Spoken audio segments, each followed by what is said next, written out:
All right, today we're going to take a look inside a building that doesn't just push the limits of luxury, it pretty much throws the whole rulebook out the window. So get ready, because we're stepping inside Antillia, a home you really have to see to believe.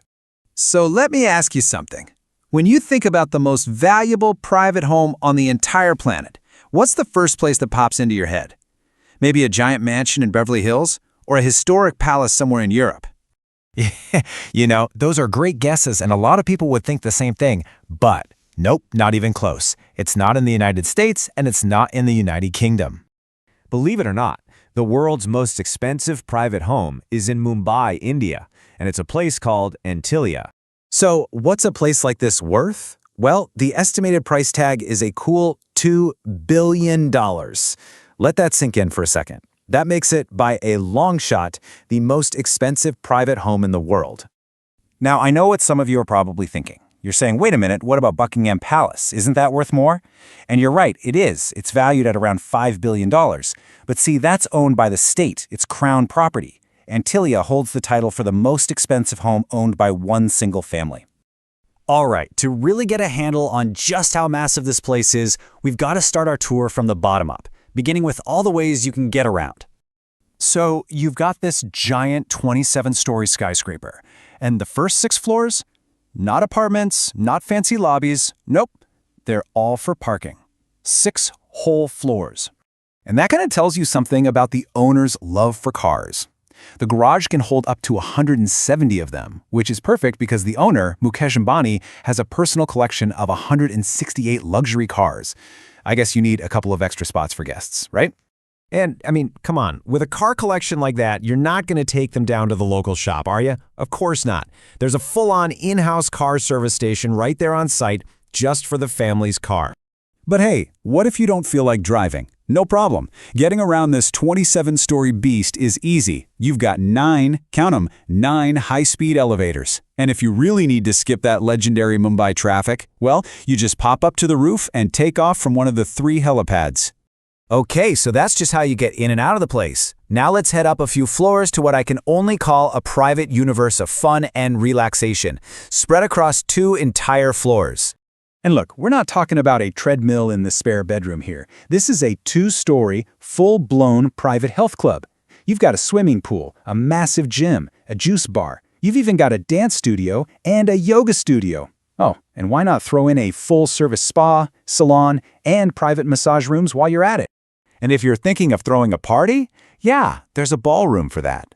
A huge, spectacular ballroom with crystal chandeliers just dripping from the ceiling.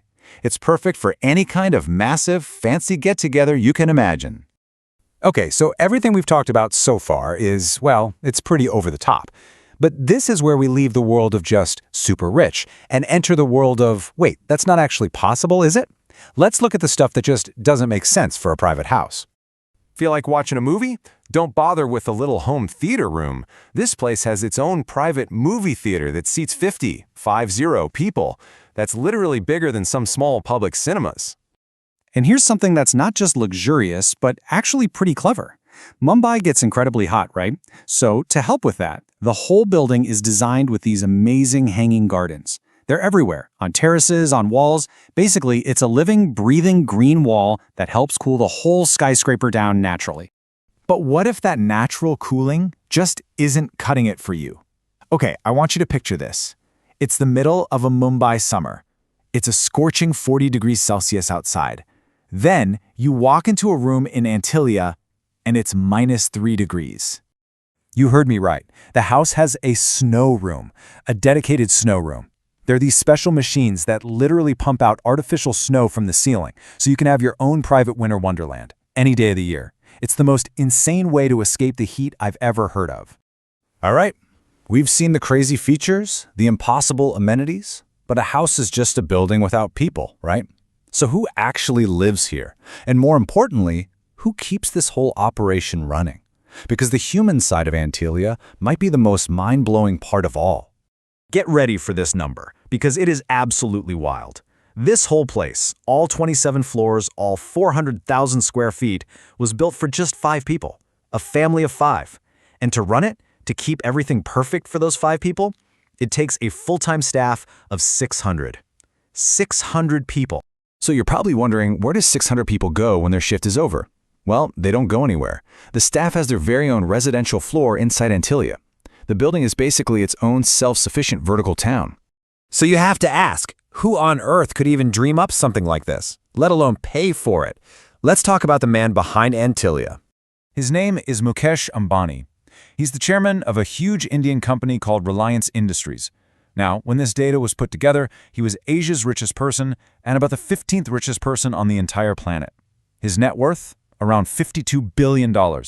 And, well, when you have that kind of money, a $2 billion house suddenly starts to seem possible. So there you have it. This is what the absolute peak of private wealth looks like. We've walked through the 6 floors of parking, the private spas, the impossible snow room. But looking at a place like this really makes you wonder. When you have a home that takes 600 people to look after just 5, what is the real price of that kind of luxury?